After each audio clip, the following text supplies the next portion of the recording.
If you live with your parents, it's okay. If you drive a beat-up car, that's totally fine. If you live in a rough part of town with a whole bunch of roommates, that's cool. All of these things just become a little bit more difficult as you get older, and it becomes less socially acceptable to live with your parents in your 40s and eat frozen dinners every single night because you're cheap when you're 45.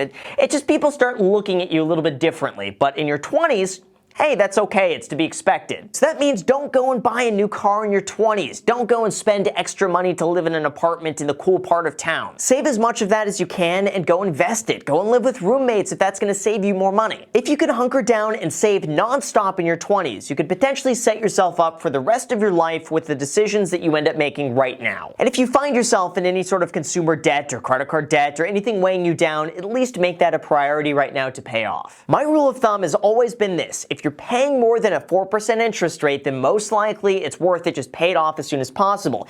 If the debt you have is under 4%, then it's okay to take your time paying it off. But I'm going to be going into more details about that shortly, because right now we should talk about this.